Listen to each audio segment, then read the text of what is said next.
From Kansas State University, this is Agriculture Today. Eric Atkinson with you, and here's today's lineup.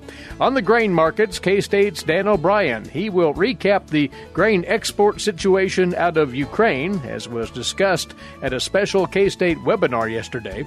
And Dan will talk about wheat price trends as harvest time here in Kansas is but a few weeks away.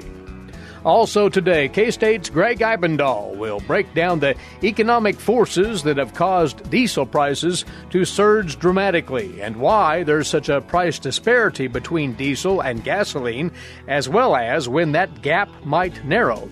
This from a recent economic analysis Gregg put together on diesel, gas, and oil prices. And later, providing the latest Kansas agricultural weather forecast, K-State's Chip Redmond. Here on Agriculture Today.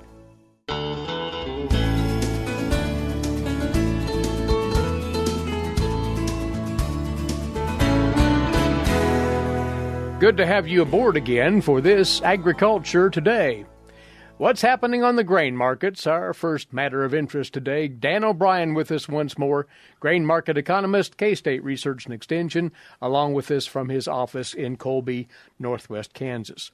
First, though, Dan, let's reflect back on something you were involved with yesterday. It was another webinar out of K-State Agricultural Economics on the Russia-Ukraine grain situation. Of course, in the throes of the battle over there in that country.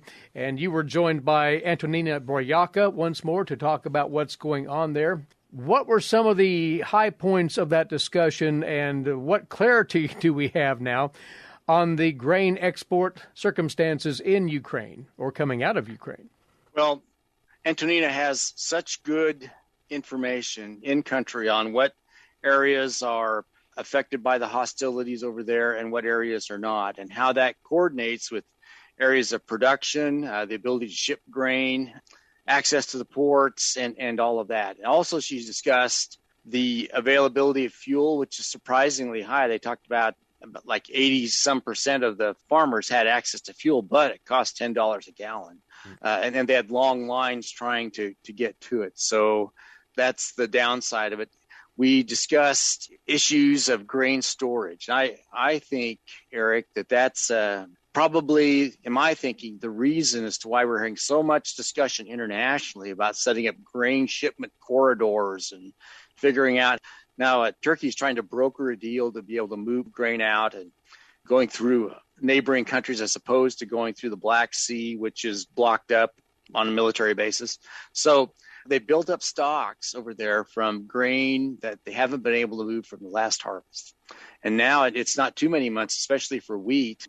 They'll start their wheat harvest, winter wheat harvest, about July 1st, and a little bit later than us, a couple, 2 or 3 weeks in southern Kansas. So here they've got grains, been sitting at the ports, been sitting elsewhere, hasn't been moving, and now they got another crop coming on. That's a big issue. I think that you're dealing with such a moving target of issues, again, mined ports, mined fields in some cases, fields that have to be cleared, cratered areas. So for sure, the area along the coast of the Black Sea, except over into down in the boot of that country, is southern boot, Odessa, et cetera, that's still controlled by Ukraine. But Russia controls a fair amount of the bordering lands along the Black Sea and up around the top of that country. It's interesting that that's not really where most of the agricultural activity is happening. Most of it's in the center and a little bit more to the west. But still, it's something that thankfully we don't have to deal with here, and that's just the physical disruption of a military conflict going on that stops up the availability of key inputs such as fuel, fertilizer being affected, and who sells most of the fertilizer out of that part of the country? Russia. So that's probably not acceptable. Anyway, the point is that, in fact, the key issue that Antonina started talking about is the ability that Ukraine had to move grain out. So that seems to be at risk. It's noteworthy that in the last week or so, there have been headlines from a UN Security Council group talking about the limitations on world wheat supplies, in particular grain supplies overall, coming about as a result of the Ukraine conflict. And now the worries about adequacy of food supplies, I think, gets coupled with high prices. So a lot of players talking about this and trying to broker deals, figure out some way to gain access to what Ukraine has sitting in bins and will have coming, just to make sure that different countries in the world aren't really stressed. I think the situations that I'm most concerned about would be those of countries that with high prices have spent a lot of money out of their treasuries or borrowed money to be able to get adequate food supplies for their populations. And now, given the economic challenges we have, they're running out of funds to do that. So I'm not sure where the UN gets involved in all that, but surely between what we used to call PL 480 funds, I think it's still program still around, and elsewhere to find out where the areas of need are and get grain to those areas in an efficient, effective manner is really important right now. Yeah. Well, the multiple footprints that the Russia-Ukraine situation is leaving on the grain trades are very evident, and world food security, as you say, along with that. Dan, let's directly look at the markets here. Wheat, are we seeing some what we would term in normal years pre-harvest weakness creeping into that trade right now? You're seeing between corn, soybeans, and wheat. Wheat has, over the last 1 or 2 weeks, has come down probably the most. Where it's come down from is pretty important. You'd gotten up within the last 1.5, 2 weeks, gotten to highs about 1375. And we had been trading at highs of about 1260 or so until this recent run-up. Well, now we've ran up to what we talked about 1275, have come down now, closed yesterday at 1228, and are looking at where we just came from, 1475. But it wasn't that long ago where the 1228 that we're sitting at would have been near the top of the trading range. So that just shows the inflation in that market. So I think that there's been some weakness off of those extreme highs. Whatever we get for hard red winter wheat harvest is coming soon. So that you could argue that will help, even though, you go look at Texas, Oklahoma, parts of Kansas with our Kansas wheat tour, we're down a little bit. You do see still issues up in the Dakotas and on into Canada, Minnesota, elsewhere, of just such excessive moisture that they're having a difficult time getting the spring wheat crop in. And we're talking about difficult time. We're not just saying that they're 5, 10, or 15% slow. They're like 50 or 60% behind pace. So you've got issues like that. And we up there are approaching insurance dates. That's how tough the situation is. And, you get that far north, you have hard freeze dates on the end if you start planting that stuff too late. So when the world would have really benefited from a large North American wheat crop, we're struggling with all these problems. Seems like soft red's doing well, but that's about the only one. So you got that. And cash prices are now below in most locations, except on yesterday, except in Salina and Topeka and Hutchinson. You go to Colby and Garden City and Columbus, you're closer to 1160, 1140, 1180 than you are 12 to 1210 where the export numbers are. It's been this ongoing conundrum for wheat in that with all that's going on in the world and the likelihood that we would hope to see pretty strong U.S. wheat exports, we just haven't seen it. And it just brings up the question of when other buyers might run out of other options and come to the U.S. shores. That's even exacerbated here of late. India, which was going to take advantage of this situation with what they thought were coming with a great crop, read where they've had such heat of late that instead of being an exporter, they're about down to break even and may even have to import a little bit. So you run into that type of situation in the world market. So I guess overall, the wheat situation, we've come down off of tremendous highs, are still very strongly supported by a very, very tight world market, and we'll continue to move forward. And I guess someday when the world runs out of other options and has to come buying wheat from the U.S., then we'll see where the markets go from there. Quick summary here to close out on the row crop markets, corn and soybeans. Planting progress for both, not unimpeded, but has moved along fairly well, hasn't it? Yep. Price-wise, both the July futures markets for both of those are basically in sideways channels, and they bounce around within that. We had a great export week for corn and for grain sorghum for the week ending the May 19th, just so for soybeans. Planting progress, really pretty good, except in the Dakotas. So we're getting a crop planted. It's got a lot of places got pretty good subsoil moisture. So one of the issues that's probably leading to some weakness in corn futures. Dees closed yesterday at 7.18, had been sharply higher than that. Again, more like 20, 30 cents higher than that here of late. So you're seeing some of that weakness. Even with all that, soybeans, gangbusters, running to the high side. So go figure that. So we have great exports for corn, and the price is kind of sideways, a little bit lower. We have sideways to poor exports for soybeans. We're running strong. So just is as it is. Right. And just as a comment here at the end, the volatility will remain day by day. Who knows? It's a pretty wild ride. On the world level, we're so tight that it brings about knee-jerk, as you say, volatile reactions, and that until we get somewhere out there this summer, we're just assured of a great U.S. corn crop, a great U.S. soybean crop. It seems that this is how we'll keep bouncing. All right. Well, Dan has actually more than one set of notes on agmanager.info this week, his regular overview of the grain markets, plus his comments presented at that Russia-Ukraine webinar yesterday. Again, all of that can be found for your review at agmanager.info. And a good holiday weekend to you, Dan. Next Friday, we'll talk once more. You too, Eric. Take care. Dan O'Brien, grain market economist, K-State Research and Extension. Up next, that look at the economics behind this surge in diesel prices that has lots of folks, including you farmers and ranchers, wringing your hands and when the situation might improve. This is Agriculture Today.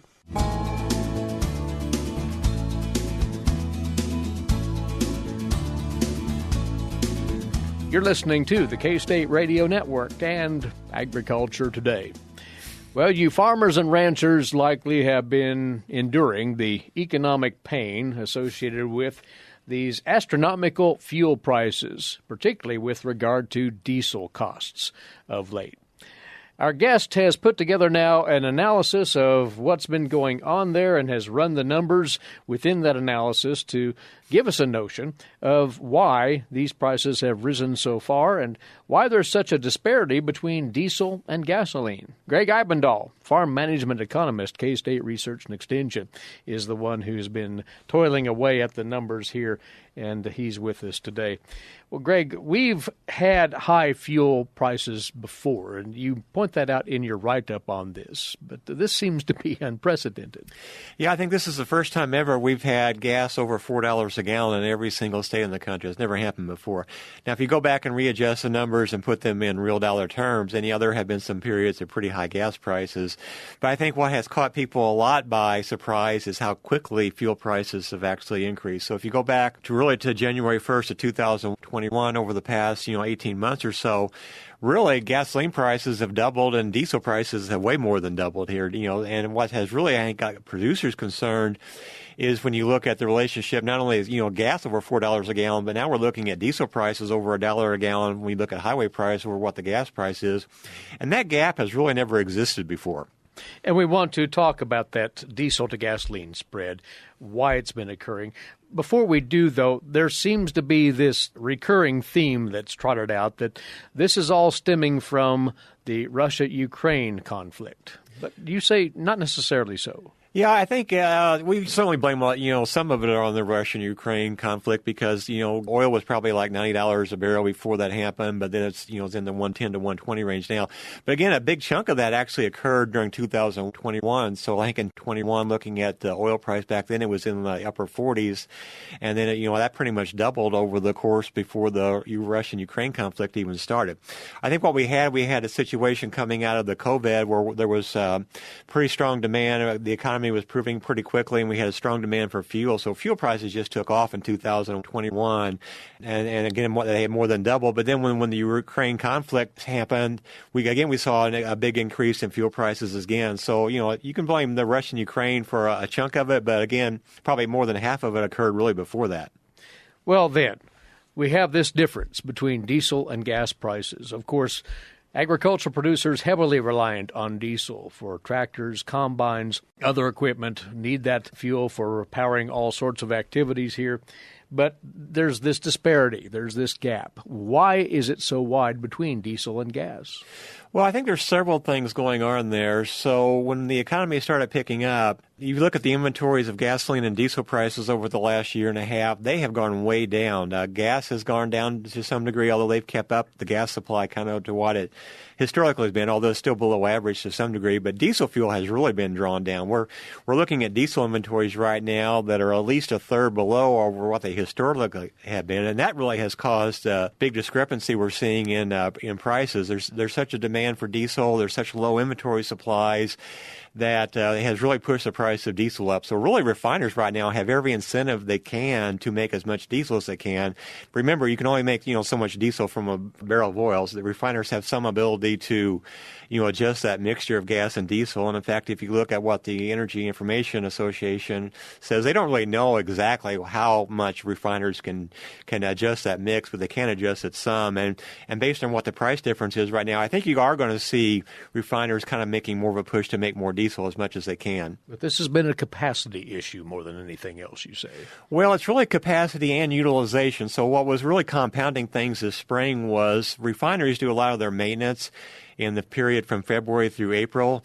So they had a lot of capacity shut down during that time frame to do the normal yearly maintenance. So we weren't producing as much fuel as we could have during that time frame. But if you look at capacity, that has actually dropped quite a bit. So right before the pandemic happened, we've lost really about 5% during that time frame. So obviously they shut down a lot of capacity during the whole COVID thing because there just wasn't the demand. But that capacity hasn't bounced back. We're still about 5% below where we should be as far as what capacity was before the pandemic happened. Utilization, looking at what percent of the refineries are being utilized. So we're probably in the 90% range right now. But historically, that has been higher. It has been up to close to 95%. And the EIA is actually predicting we're going to be probably 95 or above this summer. But again, it's going to take a little bit to ramp up from that downtime they had during their maintenance in early spring. But that should ramp back up during the summer and will be more historically utilization percent. But again, we're still below capacity where we should be. But you're suggesting that with diesel priced where it is now, that could well be the catalyst, the incentive to boost that capacity. Well, maybe. I mean, you look at what it costs to actually produce fuel. It's not pocket change to add more capacity to the U.S. refinery system. So it's a big commitment for dollar-wise, and companies have to look at, what's my long-term prospects if I open up new capacity. And, right now there seems to be a big push for going battery power and green energy. So I don't know if we're ever going to get that capacity back. One other thing that's discussed in your paper and out there in common conversation once in a while, we export a certain amount of diesel. Is that compounding the issue? Well, I've read some analysis that says, we're exporting more diesel fuel to Mexico because that is probably our main export market for diesel fuel, and that has made the problem worse. But really going back and looking at the historical numbers, I don't really see that being a factor. We're kind of exporting, to me, it looks like historical norms as far as diesel fuel. I think the supply problem can be traced back to looking at the capacity issues and the utilization issues, and that has really just created low inventory levels, and that's why we're seeing the high prices right now. Well, the million-dollar question here, and that's almost literal, Greg. How long will these high diesel prices, or high fuel prices more broadly, continue? You have some analysis within this paper that gives us a hint as to what might be ahead in the coming months.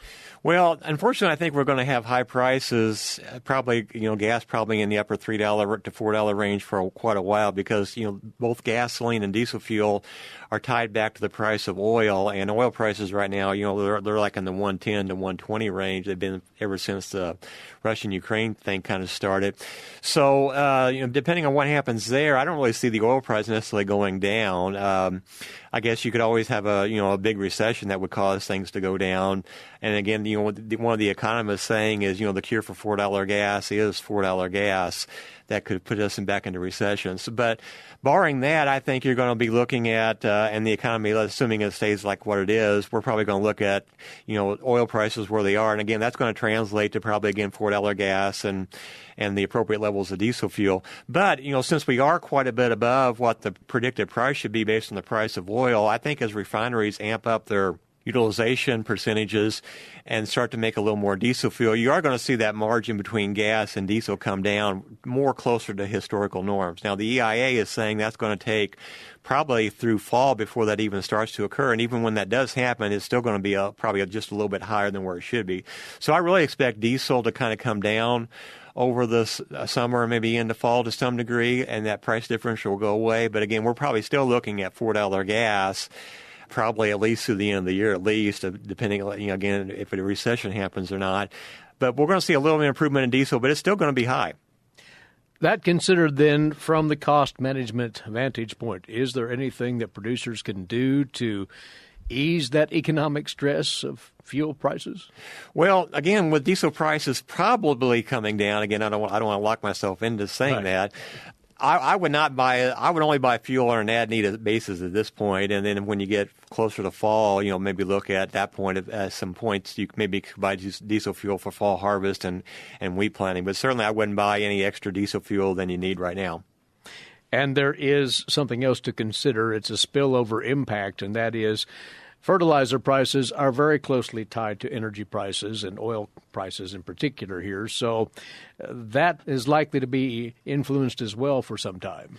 Yeah, I'm going to be working up another analysis for that. But again, my model for fertilizer looks at the corn price, the oil price, and inflation. All those have kind of stayed pretty high ever since my last analysis. So really, I don't really see much relief in fertilizer prices probably for the next year again at that rate. So producers are probably going to have to look at, that $1,500 anhydrous ammonia price out there and just plan on that for next fall, next spring's crop. We have to hope that commodity prices will hold up accordingly to make this at least palatable economically. Yeah, that's the thing. So far, they have kept up, and my forecast for net farm income really hasn't shown much of a decrease because of that, mainly because commodity prices are still high. But again, it wouldn't take much to change that situation. If we have overproduction for some reason and commodity prices drop, then farmers could be facing a situation of real high input prices and maybe not so great output prices, and that would not do well for net farm income.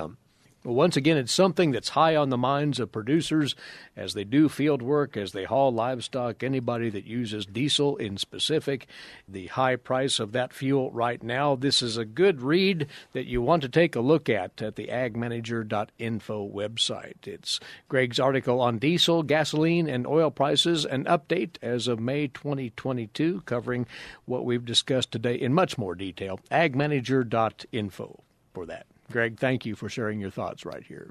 Thanks. Farm management economist with K-State Research and Extension, Gregg Ibendahl, with us. And we'll have him back for that updated look at fertilizer prices and the outlook for that input later on. We'll be back with more here on Agriculture Today.